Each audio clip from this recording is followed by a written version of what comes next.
doa yang sungguh-sungguh juga tidak gagal. Amin. Doa yang sungguh-sungguh pasti berhasil.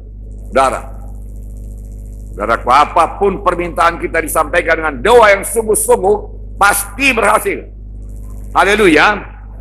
Mari kita lihat. Tapi kita lihat dulu, saudaraku, apakah itu doa? Doa adalah persekutuan yang intim di antara orang percaya dengan Tuhan. Tuhan suka dalam bersekutu intim dengan anak-anak. Tuhan cinta kepada kita. Tuhan pun menikmati bersekutu dengan anak-anaknya, yaitu saudara. Jadi persekutuan yang intim, itulah dia doa. Intim dengan Tuhan. Biar bertambah hari, bertambah intim kita bersekutu dengan Tuhan. Bagaimana doa nyanyian kita tadi, lebih dalam lagi, ku rindu kau Tuhan. Lebih dalam lagi, ku cinta kau Tuhan. Biar kita selalu rindu akan Tuhan. Amen. Cinta kepada Tuhan Yesus. Amin. Kerinduan kita bertambah-tambah kepada Tuhan, saudara. Dari firman Tuhan kita melihat bahwasanya kerap kali doa itu disampaikan dengan cara pertama berseru kepada Tuhan, memanggil nama Tuhan. Jadi ada usaha kita dalam berdoa. Kita berseru kepada Tuhan. Jadi ada suaranya kalau berseru. Kalau memanggil juga ada suaranya, saudaraku. Jadi berdoa bukan dalam hati melulu. Kebanyakan berdoa kalau mau sungguh-sungguh harus ada suaranya. Amin. Banyak ayatnya saya bacakan. Kejadian 4:26. Lahirlah seorang anak laki-laki bagi Sem. Dan anak itu dinamainya Enos. Waktu itulah orang mulai memanggil nama Tuhan. Lahir anak Enos, lalu mereka mulai memanggil nama Tuhan. Kemudian dengan cara mencari Tuhan. Jadi doa itu mencari Tuhan. Bagaimana mencari? Ada usaha. Amin. Kadang-kadang tidak segera dapat, tapi cari terus Tuhan. Amin. Ya, dia Tuhan yang Maha Kuasa. Dia bukan di bawah perintah kita, saudaraku. Dia yang pegang peranan, bukan kita, saudaraku. Kita tidak bisa paksa dia, saudaraku. Tapi dengan rendah hati kita datang kepada Tuhan, kita mencari wajah Tuhan. Dengan mengaku segala dosa, maka kita akan bertemu dengan Tuhan. Amin. Yesaya 55:6. Carilah Tuhan selama ia berkenan ditemui. Berserulah kepadanya selama ia dekat. Jadi cari Tuhan, berseru kepada Tuhan. Kemudian menghampiri tahta kasih karunia dengan keberanian. Datang dengan keberanian karena ada darah Yesus yang melayakkan kita datang. Ibrani 4:16. Sebab itu marilah kita dengan penuh keberanian menghampiri tahta kasih karunia, baik kita menerima rahmat dan menemukan kasih karunia untuk mendapat pertolongan pada waktunya. Marilah kita dengan penuh keberanian menghampiri tahta kasih karunia. Itu tahta kasih karunia, tahta penuh kebaikan, tahta penuh kemurahan, tahta penuh kasih karunia, tidak bayar, hanya datang, minta, maka diberikan Tuhan dengan cuma-cuma. Saudaraku, tambah banyak kita berdoa, bersekutu intim dengan Tuhan, bertambah tentunya berkat-berkat kita daripada Tuhan. Amin. Kemudian mengapa setiap anak Tuhan perlu berdoa? Mengapa setiap anak Tuhan perlu berdoa? Pertama, doa adalah perintah Tuhan. Jadi jangan langgar perintah Tuhan. Amin, saudaraku. Setiap kali kita mematuhi perintah Tuhan, kita pasti keberkatan. Jadi kalau kita tidak berdoa, karena kita sudah melanggar perintah Tuhan. Setiap hari kita harus berdoa. Itulah kekuatan kita. Di pagi hari masuk doa, saudaraku. Alangkah indahnya bersekutu dengan Tuhan. Saudaraku, di pagi hari, saudaraku, berseru kepada Tuhan. Ya, kadang-kadang, saudaraku, masih tergolek, saudaraku. Kita sudah bahasa roh kepada Tuhan. Bila kita sambung dengan berlutut atau duduk, saudaraku. Saudaraku, indah bersekutu dengan Tuhan. Perintah Tuhan, 1 Tawarikh 16 ayat 11. Carilah Tuhan dan kekuatannya. Carilah wajahnya selalu. Yesaya mengatakan carilah Tuhan. Tawarikh ini mengatakan carilah Tuhan dan kekuatannya. Cari Tuhan. Carilah wajahnya selalu. Carilah kekuatannya. Carilah kuasanya. Biar kuasanya mengalir kepada saudara. Harus dicari. Amin. Datang dengan bersalut darah Yesus. Kalau rasa-rasanya ada, tidak terus bersekutu dengan Tuhan, cari terus sampai bersekutu dengan Tuhan. Haleluya. Kemudian Amos 5 ayat 4 dan 6. Sebab beginilah firman Tuhan kepada kaum Israel. Carilah aku, maka kamu akan hidup. Cari Tuhan, maka saudara akan hidup. Hidup yang kekal, hidup di dunia ini. Saudara, kalau tidak dicari bagaimana? Ayat 6 berkata, carilah Tuhan maka kamu akan hidup. Supaya jangan yang memasuki keturunan Yakub bagikan api, yang memakannya habis, dan tidak ada yang memadamkannya bagi Betel. Nah, supaya jangan ia menghukum. Cari Tuhan, amin. Efesus 6, 17, 18, perjanjian baru banyak ayatnya. Saudaraku, merupakan perintah Tuhan. Dan terimalah ketawang keselamatan dan pedang roh, yaitu firman Allah, dalam segala doa dan permohonan. Berdoalah setiap waktu dalam roh, dan berjaga-jaga dalam doamu itu dengan permohonan tak putus-putusnya untuk segala orang kudus. Dengan permohonan yang tidak putus-putusnya, berarti banyak berdoa, berulang-ulang berdoa, terus-menerus berdoa. Haleluya, Tuhan berkati saudara. 1 Tesalonika ayat 17 berkata, tetaplah berdoa. Jadi, tetaplah berdoa. Ya, haleluya. Jalan serta Yesus, berkata-kata dengan Yesus. Haleluya, pulang kebaktian masih berkata-kata dengan Yesus. Haleluya. Indah bersekutu dengan Tuhan. Doa, kemudian yang kedua, doa merupakan jalan untuk menerima berkat dan kuasa. Menerima berkat dengan berdoa. Doa merupakan jalan untuk menerima kuasa Tuhan, urapan Tuhan, kuasa Tuhan. Diterima melalui doa. Hikmat rohani, pengertian rohani diterima melalui doa. Kemudian doa merupakan jalan untuk menerima penggenapan janji-janji Tuhan. Janji kesembuhan, saudara. Pasti dapat, saudaraku. Doa. Saudara sakit, berdoa pada hari ini.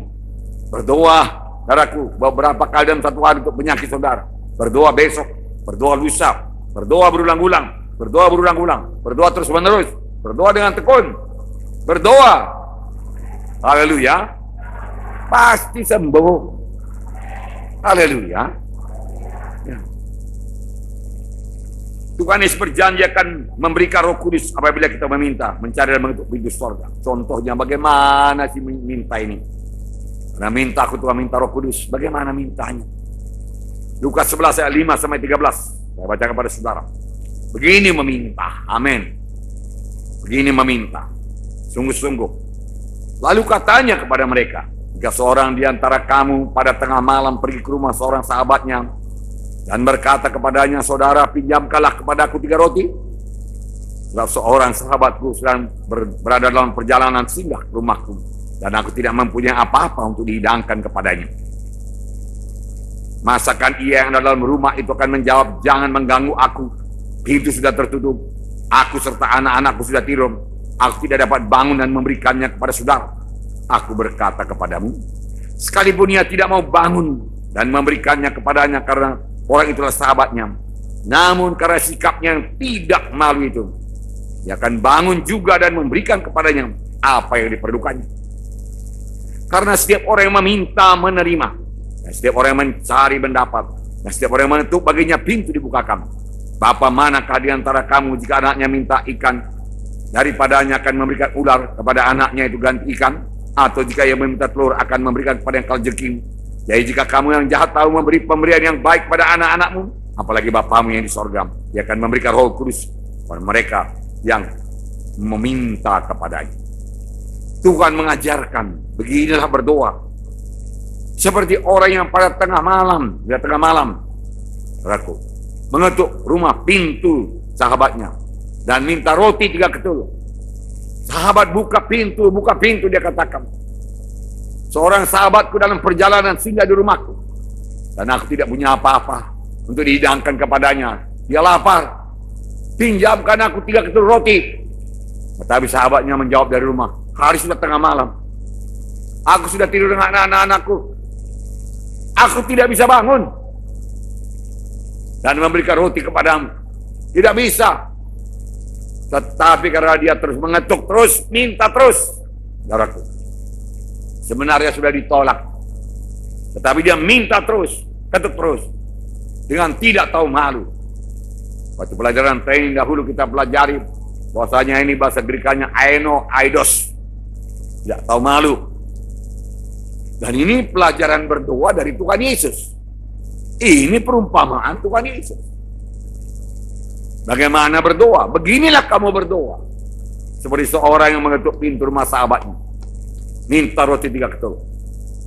Tapi sahabatnya berkata, tidak bisa, aku sudah tidur dengan anak-anak. Hari sudah malam, besok saja. Tapi dia minta terus. Begitulah kamu berdoa. Tuhan berkata, begitulah kamu berdoa. Jangan terus menyerah. Gigihlah kamu berdoa. Dengan perkataan yang tidak tahu malulah kamu berdoa. Tidak patut lagi sebenarnya. Karena sahabatnya berkata, udahlah. Masa kau ganggu aku udah tidur, dia katakan. Dengan anak-anakku.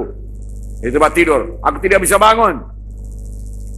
Tetapi karena sikapnya tidak tahu malu itu, maka orang itu bangun dan memberikan kepada yang buka pintu dan memberikan kepada yang sebanyak roti yang dia butuhkan. Lalu Tuhan Yesus berkata, oleh karena itu aku berkata kepadamu, mintalah maka akan diberikan kepadamu. Ketuklah pintu maka pintu dibukakan bagimu. Carilah maka kamu akan mendapat. Begitulah kamu mengetuk pintu. Jangan sekali ketok nggak dapat, berhenti. Sekali berdoa nggak dapat, berhenti. Jangan. Ketuk terus, doa terus. Doa terus menerus, amin. Jangan mau kalah. Lalu karena setiap orang meminta menerima, Tuhan berkata, apa ada di antara kamu jika anaknya meminta roti memberikan ulang? Atau jika anaknya meminta telur memberikan kepada kalajengking? Tidak ada. Kalau kamu yang jahat pun tahu memberi pemberian yang baik pada anakmu, apalagi aku, Tuhan berkata. Aku berikan pemberian yang paling mahal, yaitu Roh Kudus kepadamu. Kalau kamu tahu berdoa seperti orang yang mengetuk pintu ini. Kalau kamu tahu berdoa begitu. Yaitu berdoa dengan gigih. Berdoa tidak kenal malu, tidak kenal menyerah sebenarnya. Pasti kamu dapat. Apapun kamu minta, pasti dapat. Amin, saudara. Demikianlah Tuhan mengajari kita berdoa seperti orang yang meminta 3 ketul roti ini, yakni dengan tidak mau menyerah. Minta dan minta terus. Minta berulang-ulang. Berdoa. Berulang-ulang berdoa buat satu topik. Orang itu satu topiknya. Minta roti, minta roti, minta roti 3 ketul. Minta roti 3 ketul. Saudaraku. Dia tidak minta uang. Satu topiknya. Jadi satu topik itu bisa didoakan berulang-ulang, berhari-hari, berminggu-minggu, berbulan-bulan. Amin. Haleluya. Penyakit yang parah sekalipun, doakan hari lepas hari, minggu lepas minggu, bulan lepas bulan, pasti berkurang. Kemudian doakan lagi terus menerus bulan-bulan berikutnya, pasti lenyap penyakit itu. Letakkan tangan, bungkus dia dengan darah Yesus. Penyakit saya usirkan engkau bukan daripada Tuhan, keluar daripada tubuhku, dalam nama Yesus. Jamah aku Tuhan, bilur menyembuhkan aku, terima bilurmu Tuhan, dalam nama Yesus. Dah harus bungkuskan. Beri aku kekuatan Tuhan. Besok didoakan lagi. Atau sorenya didoakan lagi, siangnya didoakan, sorenya didoakan, malamnya didoakan, besoknya lagi, terus menerus. Begitulah Tuhan mengajarkan kita berdoa. Amin. Walaupun pada mulanya tidak terus jawab Tuhan, teruslah berdoa dengan tekun, tidak kenal malu, aidos. Maka Tuhan pasti menjawab doa yang sungguh-sungguh dan bertekun, satu doa yang tidak kenal menyerah. Kemudian Rasul Paulus sekalipun sadar bahwasanya keberhasilan pelayanannya sangat bergantung kepada doa. Itu sebabnya Paulus mohon bantuan doa bagi dirinya. Paulus mohon bantuan doa bagi dirinya. Paulus begitu dekat dengan Tuhan. Namun doa sidang Tuhan lebih berkuasa. Doa beberapa orang bersehati lebih dahsyat kuasanya. Roma 15:30 sampai 32. Tetapi demi Kristus Tuhan kita, demi kasih Roh, aku menasihatkan kamu saudara-saudara untuk bergumul bersama-sama dengan aku dalam doa kepada Allah untuk aku. Aku minta kamu saudara-saudara bergumul bersama-sama dengan aku dalam doa kepada Allah untuk aku. Doakan aku, bergumul dalam doamu. Bukan doa biasa-biasa, Paulus berkata. Bergumul kau, dia katakan. Haleluya. Ya. Barangkali doa kita belum menjawab Tuhan karena kurang pergumulannya. Haleluya. Ya. Supaya aku terpelihara dari orang-orang yang tidak taat di Judea. Karena Paulus ini mau ke Yerusalem, dia melewati Judea. Itu ada orang tidak taat. Terpelihara aku. Rupanya terpelihara dalam perjalanan, terpelihara di satu tempat. Perlu doa. Haleluya. Dan supaya pelayananku untuk Yerusalem disambut dengan baik oleh orang-orang kudus di sana. Supaya pelayananku berhasil. Untuk pelayanan yang berhasil perlu doa. Haleluya. Tidak ada padamu karena kamu tidak minta. Bagaimana doanya? Doa yang menanglah. Nah, agar aku dengan sukacita datang kepadamu oleh kehendak Allah, oleh kesegaran bersama-sama dengan kamu. Jadi orang yang berdoa segar.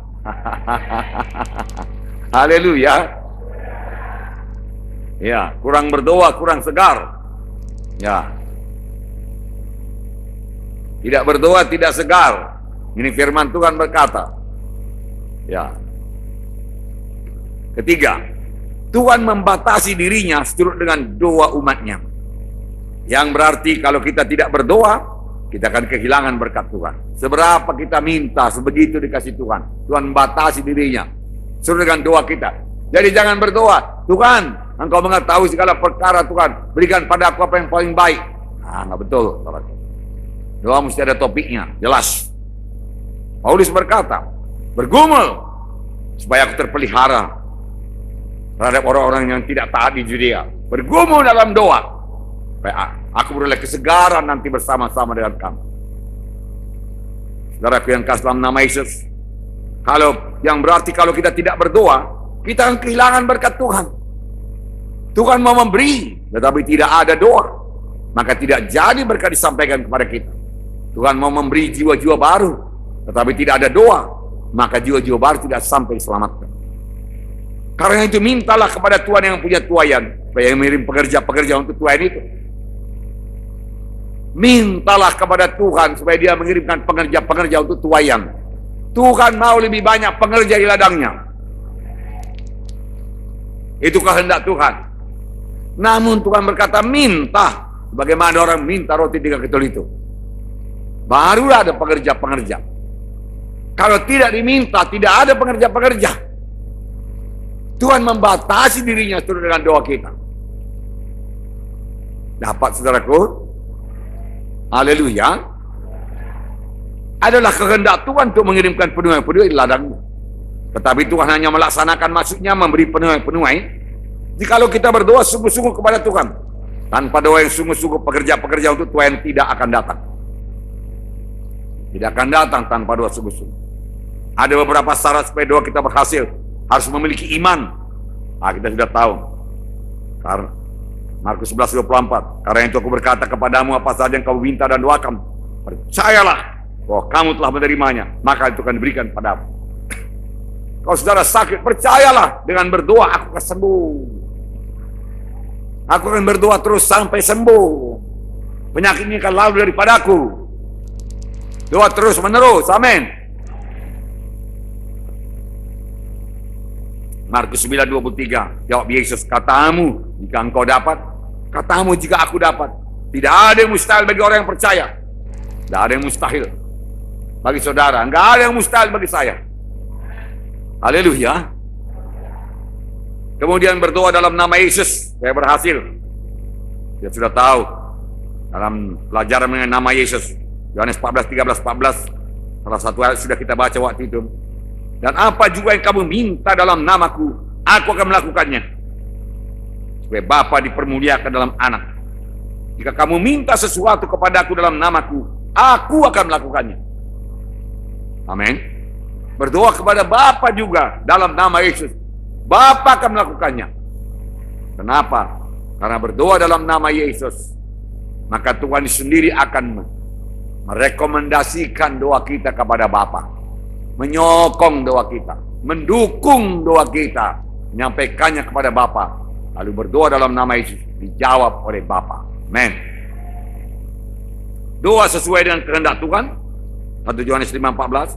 Inilah keberanian percaya kita kepadanya, yaitu bahwa Ia mengabulkan doa kita jika kita meminta sesuatu kepadanya menurut kehendaknya. Menurut kehendaknya.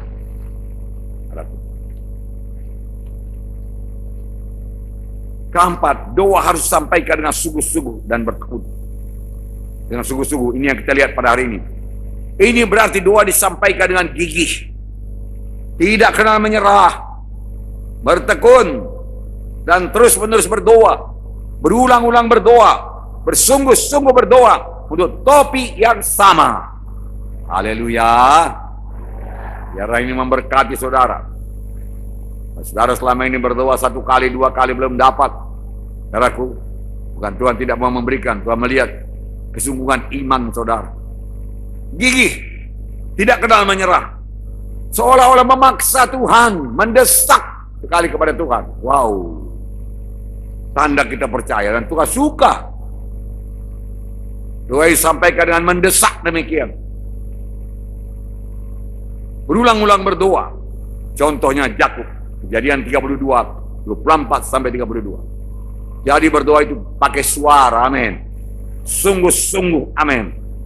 Bergumul secara rohani, menyingkirkan semua kuasa kesilapan. Pegang Tuhan, pegang, pusatkan pikiran pada doa saudara, dan mohon sungguh-sungguh, aku percaya Tuhan, amin.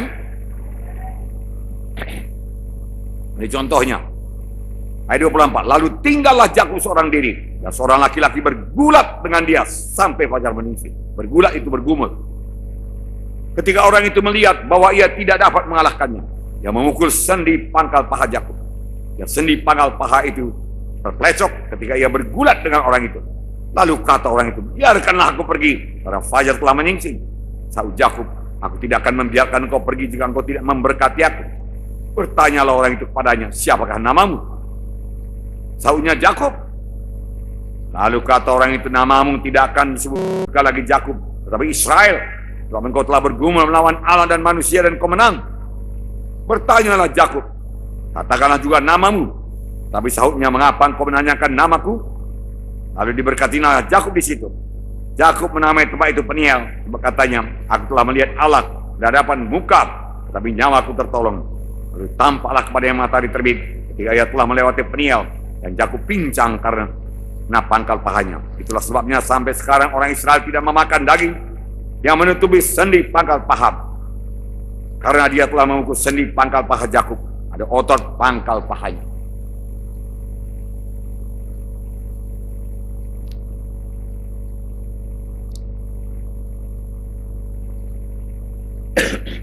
Saudaraku, Tuhan sendiri sebenarnya mau memberkati Yakub menjadi bangsa pilihan. Sudah Tuhan tetapkan dan janjikan, saudaraku. Bahkan kepada Abraham sudah janjikan jadi bangsa pilihan. Tetapi untuk meneguhkan Yakub, melantiklah kita katakan Yakub menjadi bangsa pilihan Tuhan, Yakub harus bergumul. Amin. Kehendak Tuhan mau menjadikan Yakub bangsa pilihan Tuhan, keturunannya. Tapi untuk memperolehnya, Yakub mesti bergumul. Katakan di sini, dan seorang laki-laki bergulat dengan dia sampai pajak menyingsing. Memang pada waktu itu secara badani, secara badani, karena perjanjian lama. Perang juga perang badani. Dia bergulat, bergumul. Orang laki-laki itu tidak bisa mengalahkan Yakub. Tidak bisa. Yakub sungguh, saudaraku, bergulat dan memegang orang tersebut. Dan orang itu berkata, biarkanlah aku pergi, karena fajar telah menyingsing. Yakub tidak mau. Yakub pegang orang itu. Dan dia berkata, aku tidak akan membiarkan engkau pergi jika engkau tidak memberkati aku. Aku mau berkatmu, berkati aku lebih dahulu. Dan orang itu tidak dapat pergi. Saudaraku, pergumulan Yakub begitu kuat. Siapakah laki-laki itu? Malaikat Tuhan yang sering dihubungkan dengan Tuhan Yesus sendiri. Dalam perjanjian lama, kerap kali malaikat Tuhan disebut dengan malaikat Tuhan adalah Yesus sendiri. Bergumul. Saudaraku, karena Tuhan tidak bisa melepaskan dirinya daripada doa yang sungguh-sungguh. Lepaskan aku, Tuhan berkata. Tidak, berkati lebih dahulu aku. Okelah, siapa namamu? Yakub. Wah, Yakub, penipu itu. Engkau dirubah jadi Israel. Namamu bukan lagi Yakub, engkau sudah diberkati. Yakub penipu, engkau jadi Israel, pemenang. Menang bergumul dengan Tuhan, menang bergumul dengan manusia. Engkau sudah menang, sudah kuberkati. Amin, saudaraku. Sudah. Lalu Yakub berkata, siapa namamu? Dalam bahasa Inggris masih disebutkan, kenapa kau tanya namaku? Namaku ajaib, dia katakan. Amin, saudaraku. Sini tidak dituliskan. Mengapa kau menanyakan namaku? Itu aja dituliskan. Lalu diberkatinya Yakub di situ. Lalu pagi hari fajar menyingsing, Yakub berjalan dengan pincang. Karena pangkal pahanya, saudaraku, dia dipukul, saudaraku, oleh malaikat Tuhan tersebut. Walau dipukul, dia tidak mau menyerah, dia bergumul. Dan Tuhan juga mau menunjukkan kepada Yakub, saudara, bahwasanya dia sepanjang hidupnya harus bergantung kepada Tuhan. Tidak lagi bergantung pada dirinya sendiri. Tidak boleh memakai kekuatannya sendiri. Pada mulanya Yakub menipu, menerima berkat Tuhan. Sebenarnya tidak pun ditipunya Esau. Dialah itu Tuhan menerima berkat Tuhan. Tapi dia penipu, saudaraku. Tetapi dirubah Tuhan dengan doa. Saudaraku, kita dapat dirubah jadi orang rohani dengan doa yang sungguh-sungguh. Doa yang sungguh-sungguh. Yakub penipu, jadi pemenang. Dengan doa yang sungguh-sungguh kita berubah. Karakter kita bisa berubah dengan doa yang sungguh-sungguh. Berkati ke Tuhan. Yakub tidak mau menyerah sampai dia menerima berkat Tuhan dan menjadi Israel, yang artinya bergumul dengan Tuhan dan manusia dan menang. Tuhan tidak marah karena Yakub bergumul dengan Tuhan untuk memperoleh berkat kasih karunia dan perubahan hidup dari Tuhan. Sebaliknya, Tuhan suka supaya setiap anak-anaknya dapat berdoa dengan bersungguh-sungguh dan tidak kenal menyerah seperti Yakub. Tuhan kehendaki demikian. Tuhan kehendaki kita bergumul dalam doa. Tuhan mau melihat kesungguhan hati kita. Tidak ada yang mustahil. Saudara mau berkat? Doa. Itu termasuk perjanjian Tuhan supaya Tuhan menggenapkan janjinya. Saudaraku. Bebas dari kutuk dosa, doa. Oleh karakter-karakter rohani, doa. Sadari karakter saudara lama. Karakter manusiawi. Karakter daging yang tidak bisa sejalan dengan karakter roh. Karena kehendak daging dan kehendak roh itu berlawanan. Keduanya berlawanan. Harus tinggalkan kehendak daging. Dan kalau kita terus-menerus berjalan dengan kehendak daging, lucut keselamatan, kamu akan mati kelak. Saudaraku, berubah. Amin, saudaraku. Tuhan akhirnya memberkati Yakub dan Yakub memperoleh berkat Tuhan dalam hidupnya. Dan sejak saat itu Yakub tahu bahwa hidupnya bergantung kepada Tuhan sepenuhnya. Kita juga bergantung kepada Tuhan sepenuhnya. Haleluya. Tuhan menghendaki kita bergumul dalam doa seperti Yakub, walaupun kita tidak bergumul secara jasmani, tetapi kita harus sungguh-sungguh mencari Tuhan. Cari Tuhan, bersekutu dengan Tuhan. Jangan lepaskan Tuhan. Doa sampai saudara boleh keyakinan daripada Tuhan. Tuhan akan mendengarkan dan menjawab doa saudara. Miliki iman yang teguh, gigih, maka Tuhan pasti menjawab doa saudara. Inilah doa yang sungguh-sungguh. Haleluya. Bisa saudara praktekkan? Ya. Bergumul. Saudaraku, berdoa sungguh-sungguh. Pasti bersuara. Amin. Ya. Keluarkan suara saudara. Tadi dikatakan berdoa bagaimana? Berseru sama Tuhan. Memanggil nama Tuhan. Mencari Tuhan. Kemudian yang kedua, Nabi Elia. 1 Raja-Raja 18, 41 sampai 46. Saya bacakan. 1 Raja-Raja 18, 41 sampai 46. Ayat 40. Kata Elia kepada mereka, tangkaplah nabi-nabi Baal itu. Seorang pun dari mereka tidak boleh luput. Setelah ditangkap, Elia membawa mereka ke sungai Kison dan menyembelih mereka di sana. Kemudian berkatalah Elia kepada Ahab, pergilah, makanlah dan minumlah, sebab bunyi derau hujan sudah kedengaran. Lalu Ahab pergi untuk makan dan minum. Tetapi Elia naik ke puncak gunung Karmel.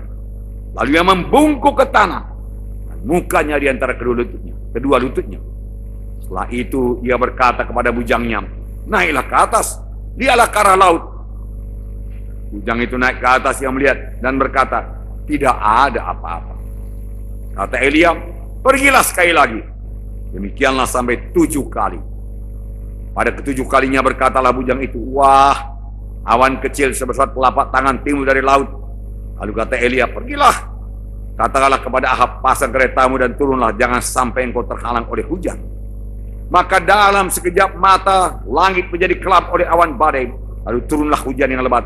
Ahab naik kereta, lalu pergi ke Yezreel. Tetapi kuasa Tuhan berlaku atas Elia. Dia mengikat pinggangnya dan berlari mendahului Ahab sampai ke jalan yang menuju Yezreel. Jadi saudaraku, kuasa Tuhan masih berlaku atas Elia. Setelah selesai berdoa, kuasa Tuhan masih di situ. Kuasa Tuhan bukan hanya menurunkan hujan. Kuasa Tuhan mengikat pinggang Elia. Dia mengikat pinggangnya dan berlari mendahului Ahab. Bisa dilombanya para kereta perang padaku, kuda. Dan biasanya ditarik oleh 6 ekor kuda padaku, dicambuk oleh Ahab. Tar, tar, tar. Lari kencang dari kereta itu, saudaraku. Lari kuda sangat kencang, jauh lebih kencang dari lari manusia. Tapi saudaraku, Elia mengikat pinggangnya padaku. Lalu kuasa Tuhan berlaku atasnya dan dia berlari mendahului kereta tersebut. Haleluya. Orang yang berdoa pasti kuat. Haleluya. Nah, tangkaplah Nabi Baal itu, dia katakan. Saudara-saudara sudah tahu ceritanya. Mereka, saudaraku, duel di atas gunung. Tuhan mana yang menjawab dengan api, itulah dia Tuhan yang hidup. Lalu Nabi Baal memberikan persembahannya. Lalu mereka berdoa, menoreh-noreh tubuhnya padaku. Dan minta Baal, turunkan api. Turunkan api, tapi api tidak turun, saudaraku. Saudara, tibalah giliran Elia. Elia berkata, jawablah aku Tuhan. Dan bangsa ini mengetahui bahwa engkaulah Tuhan yang hidup yang patut disembah. Lalu Tuhan menjawab dengan api. Sambarnya persembahan Elia yang sudah disiram dengan air. Habis. Lalu nyata bahwasanya Tuhan Elia, Tuhan yang hidup. Lalu Elia berkata, tangkap Nabi Baal itu. Seorang pun tidak boleh luput dari mereka. Mereka tangkap Nabi Baal dan Nabi Asitoret atau Nabi Hutan. Jumlahnya berapa? 850 orang. Lalu dibawa ke sungai Kison. Lalu disembelih di sana. Saya nggak tahu entah berapa disembelih Elia. Hebat juga Nabi ini ya. Dia rohani tapi bisa menyembelih. Bukan menyembelih lembu, saudaraku. Menyembelih manusia. Yang menyembah berhala, saudaraku. Begitulah kekejian penyembahan berhala kepada Tuhan. Roh Tuhan masih menguasai Elia waktu dia berkata, tangkap Nabi Baal itu. Bangsa Israel yang sudah beberapa tahun menyembah Baal berubah sikap. Dia tangkap Nabi Baal itu. Dia bunuh. Boleh jadi orang Israel yang membunuh. Dia terangkat. Tapi pokoknya Nabi Baal, Nabi Asitoret dimusnahkan semua. Dan saudaraku, otomatiskah hujan turun? Tidak. Walaupun pada ayat pertama 1 Raja-Raja 18 dikatakan, Elia, pergilah tunjukkan dirimu kepada Ahab, karena aku mau memberi hujan kepada Israel. Aku mau memberikan hujan. Tapi hujan tidak otomatis turun. Sudah dibunuh Nabi Baal, Asitoret, 850 orang. Sudah bersih Israel. Tapi hujannya tidak otomatis turun. Walau Tuhan berkata, aku mau menurunkan hujan. Ini pelajaran kepada kita untuk berdoa. Lalu Elia berkata, pergilah kau Ahab makan minum. Karena dia tahu Ahab nggak bisa berdoa. Ya. Dekat situ pun mikir recok aja. Mengganggu pemusatan pikirannya. Lalu Ahab pergi makan minum, tapi Elia naik ke puncak gunung Karmel. Bagaimana dia berdoa? Dia membungkuk ke tanah. Dengan mukanya di antara kedua lututnya. Kebanyakan saudara boleh praktekkan, saudaraku. Dia membungkuk ke tanah dengan mukanya di antara kedua lututnya. Saya nggak bisa mempraktekannya, saudaraku. Dulu masih muda kali bisa. Membungkuk sampai ke tanah. Mukanya di antara kedua lututnya. Beri hujan Tuhan. Engkau sudah berjanji turunkan hujan. Aku datang kemari menghadap Ahab untuk memperlihatkan diri kepada Ahab supaya engkau turunkan hujan sebagaimana janjimu. Haleluya Tuhan. Aku percaya. Berapa lama dia berdoa saya tidak tahu. Selesai berdoa 1 kali, dia suruh hujannya, saudaraku, dan berkata, naiklah ke atas, lihat ke arah laut. Tentu hujan, sudah ada tanda-tanda hujan. Hujannya naik ke atas dan melihat ke arah laut, lalu pulang, tak, pulang berjalan. Tidak ada beban, saudaraku. Pulang, tak. Gak ada apa-apa Elia, katakan. Apakah Elia menyerah? Sekali lagi dia membungkuk, saudaraku, dan muka jadi yang terkeluar lututnya, meringkuk, berdoa sungguh-sungguh. Saudaraku, siapa bilang berdoa nggak capek? Kadang-kadang sampai serak suara karena berdoa, tapi tidak apa-apa. Kita akan segera pulih karena Roh Kudus. Jadi Elia berseru dengan suara kuat.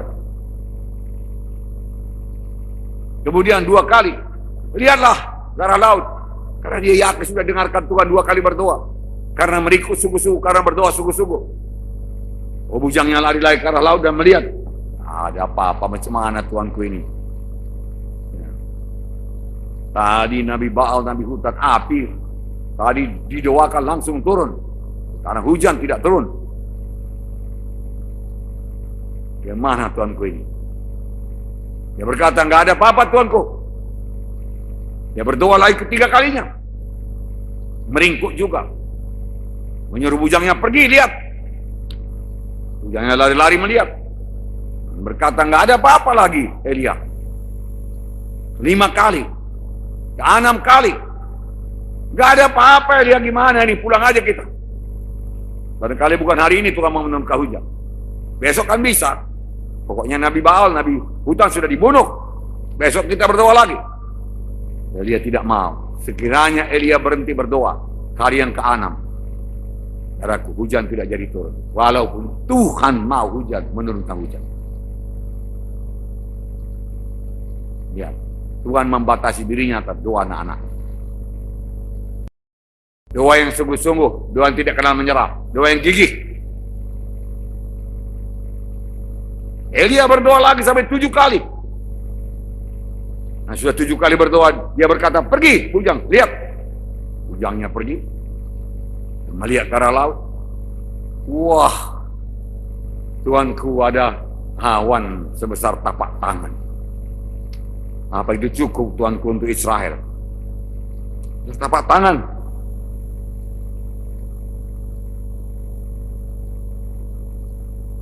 Lalu kata Elia, pergilah katakan kepada Ahab, pasanglah keretamu,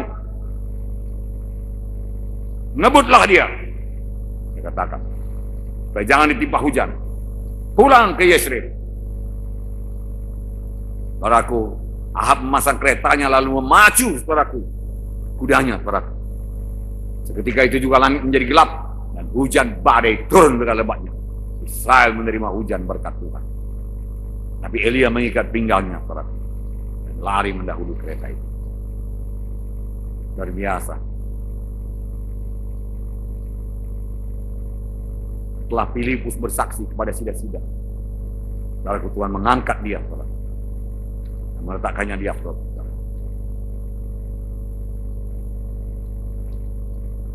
Kerap kali setelah mengerjakan pekerjaan Tuhan, saudaraku, Tuhan memberkati kita, seolah-olah kita melayang, saudaraku.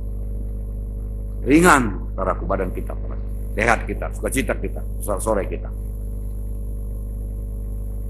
Kenapa kita kerjakan berhasil? Haleluya. Saya kerap kali merasakannya. Selesai kebaktian-kebaktian, saudaraku, di desa-desa, mana jiwa-jiwa berdamai, setan diusirkan, orang-orang sembuh, saudaraku. Darah pulangnya, saudaraku. Luar biasa. Kadang-kadang saya pikir mobil saya lebih cepat. Tiba-tiba kok sudah sampai di rumah, saya pikir. Ya, terserah Tuhan, benar apa tidak, saudara. Sekali, saudaraku, saya mengemudikan mobil, saudara. Jalan Gatot Broto, pulang ke Medan. Biasa kami menyanyi semua di mobil. Anak-anak Tuhan, pelayan-pelayan Tuhan di mobil karena hari sudah jam 1, jam 2 pagi, udah tidur semua, tinggal saya yang kemudi. Saudaraku, saya bersyukur tiba-tiba mobil sampai di rumah. Saudara, dan saya membuka tali sepatu saya. Saudara. Saya mulai membuka kaos kaki saya. Aduh, enaknya tidur saya pikir. Saudara. Tiba-tiba saya terbangun. Saudara. Rupanya saya mimpi. Udah sampai di rumah, duduk, saudaraku, buka tali sepatu, buka kaos.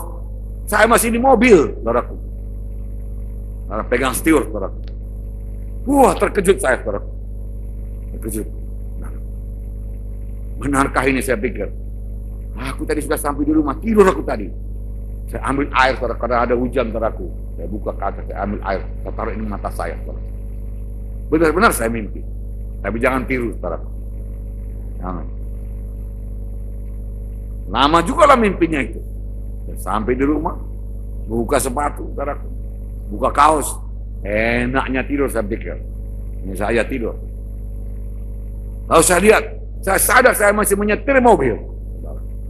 Ah, Tuhan baik. Tuhan baik. Tapi kadang-kadang saya ngantuk, melenceng juga mobil. Melenceng. Pernah, saya dengan Ibu Munti, saudaraku, naik mobil. Saudaraku. Nah, kadang-kadang Ibu Munti ini suka tidur, saudaraku. Lagi pulang kebaktian dia tidur, saudaraku, muka. Saudaraku, kadang-kadang itu ada mobil kami satu bangkunya lurus, nggak terpisah, yang di muka, kijang, ya, kijang muda-muda keluar, jadi satu bangkunya. Nah, saudaraku, ini ada romantisnya, saudaraku. Istri saya kadang-kadang tidur, saudaraku, di pangkuan saya dan saya mengemudikan mobil.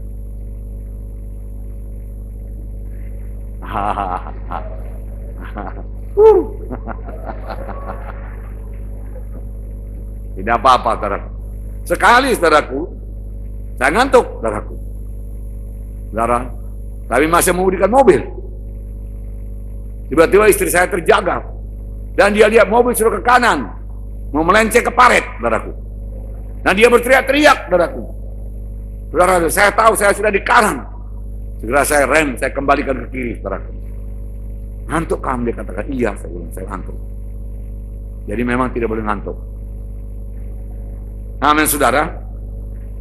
Wah, sejak saat itu istri saya nggak mau tidur lagi kalau saya ngemudi. Nggak mau. Tidurlah, saya katakan, nggak mau, dia katakan.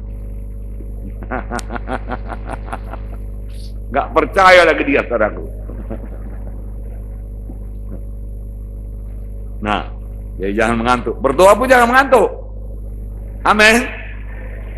Nah, sekiranya Elia menyerah berdoa, berhenti berdoa pada kali yang ketiga, keempat atau keenam, hujan tidak akan turun di Israel.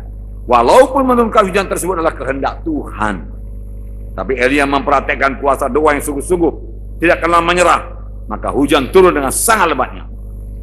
Lalu Yakobus 5, 17-18 berkata, Elia adalah manusia biasa, sama seperti kita. Jadi Elia pun punya kelemahannya. Capeknya tubuhnya. Manusia biasanya dia. Bisa menurunkan api dari langit. Bisa menurunkan hujan dari langit. Elia adalah manusia biasa sama seperti kita. Dan ia telah bersungguh-sungguh berdoa supaya hujan jangan turun. Dan hujan pun tidak turun di bumi selama 3 tahun 6 bulan. Lalu dia berdoa pula. Dan langit menurunkan hujan. Dan bumi pun mengeluarkan buah. Sama. Manusia biasa. Dia berdoa dengan sungguh-sungguh. Ini kuasa doa yang sungguh-sungguh. Amin. Tidak ada yang mustahil. Elia juga manusia biasa sama seperti kita. Dan dia bersungguh-sungguh berdoa supaya hujan jangan turun 3,5 tahun lamanya. Kemudian dia berdoa pula dengan sungguh-sungguh. Tidak kenal menyerah. Berulang-ulang. Kita lihat tadi 7 kali. Dan lalu langit menurunkan hujan. Inilah hasil daripada doa yang sungguh-sungguh dan tidak kenal menyerah. Tidak ada yang mustahil bagi orang yang berdoa dengan sungguh-sungguh tidak kenal menyerah. Gigih. Kita sudah melihat dari Yakub tadi, saudara, bergulat secara badani. Elia, saudaraku, dia perjanjian lama juga. Bergumul juga, saudaraku. Tapi sudah lebih rohani lagi. Dan mujizat Tuhan terjadi, api turun dari langit. Kemudian hujan turun dan Nabi Baal dibunuh, saudaraku. melalui doa yang bertalu-talu. Kemudian perempuan Kanaan. Matius 15, 22-28. Masih banyak lagi. Mungkin minggu depan disambung lagi mengenai doa yang bersungguh-sungguh ini. Kuasa doa yang sungguh-sungguh. 10 kuasa, ini yang kelima. Yang tidak pernah gagal. Jadi doa yang sungguh-sungguh ini tidak gagal. Amin, saudaraku. Saudara mau apa? Doa sungguh-sungguh.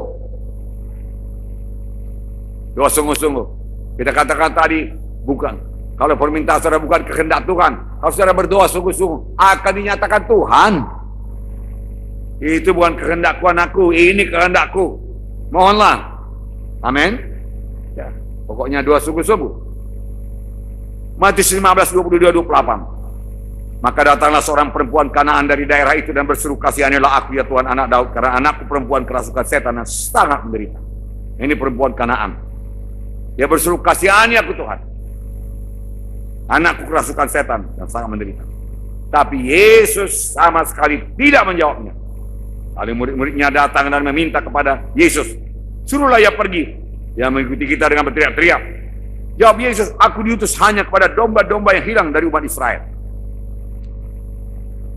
Tetapi perempuan itu mendekat dan menyembah dia sambil berkata, Tuhan tolonglah aku. Tapi Yesus menjawab, tidak patut mengambil roti yang disediakan bagi anak-anak dan melemparkannya kepada anjing. Kata perempuan itu, benar Tuhan, namun anjing itu makan remah-remah yang jatuh dari meja tuannya. Maka Yesus menjawab dan berkata kepadamu, hai ibu, besar imanmu. Maka jadilah kepadamu seperti yang kau kehendaki. Dan seketika juga anaknya sembuh. Seorang perempuan Kanaan yang bukan termasuk bangsa pilihan Tuhan berseru kepada Tuhan. Jadi dia berseru. Suara berseru dengan suara berkata-kata lain. Dia berseru. Karena anaknya perempuan kerasukan setan dan sangat menderita. Memang iblis datang hanya untuk mencuri, membunuh, membinasakan. Perempuan ini tidak mau anaknya binasa. Oleh sebab itu yang berseru, Yesus, anak Daud, tolong aku. Anakku kerasukan setan, sangat menderita. Bebaskan dia Tuhan. Yesus tidak menjawab. Dia ada jawaban. Heran juga. Lalu murid-murid berkata kepada Tuhan Yesus, usir aja itu Tuhan. Dia berteriak-teriak mengikuti kita. Rupanya perempuan Kanaan ini bukannya sekali saja berseru, berteriak-teriak dia mengikuti Yesus. Yesus anak Daud tolong. Yesus diam aja. Yesus anak Daud tolong. Anakku kerasukan setan. Yesus tolong. Berteriak-teriak terus. Saudara, lalu datang murid-murid. Usir aja lah Tuhan, ribut kali. Mengikuti kita dari belakang, berteriak-teriak pula. Lalu Yesus berkata, aku hanya diutus untuk bangsa Israel, bukan bangsa Kanani seperti engkau. Wah, sudah ditolak sebenarnya. Iya kan saudara? Tuhan Yesus selalu berkata, ya ada yang ya, tidak ada yang tidak. Aku hanya diutus di bangsa Kanani, domba-domba yang hilang dari orang. Aku tidak diutus pada bangsa Kanani. Aku hanya diutus pada domba-domba yang hilang dari Israel. Tapi perempuan itu mendekat lagi dan menyembah dia. Oh, jadi berlutut dia. Sembah Yesus. Tuhan, tolonglah aku, dia katakan. Lalu Yesus menjawab, tidak patut diambil roti daripada anak-anak dan memberikannya kepada anjing. Ah, Tuhan, anjing pun dapat remah-remah dari meja tuannya. Terkejut Tuhan Yesus. Luar biasa imanmu, hai perempuan, dia katakan. Jadilah kepadamu sama seperti kau percaya. Seketika itu juga anaknya sembuh. Amin, saudaraku. Inilah contoh doa yang sungguh-sungguh. Tidak kenal menyerah. Doa yang gigih. Doa dengan iman yang teguh. Pasti dijawab Tuhan. Pelajaran bagi kita dalam tiap-tiap doa yang kita sampaikan kepada Tuhan. Kita sampaikan dengan iman. Bahwasanya Tuhan pasti menjawab. Kalaupun jawabannya tidak segera dinyatakan, hendaknya kita tidak kenal menyerah. Kita dengan gigih berdoa terus. Mohon terus menerus. Boleh jadi Tuhan menguji iman kita. Dan mau melihat kesungguhan hati kita dalam berdoa. Doa yang kita minta itu mahal.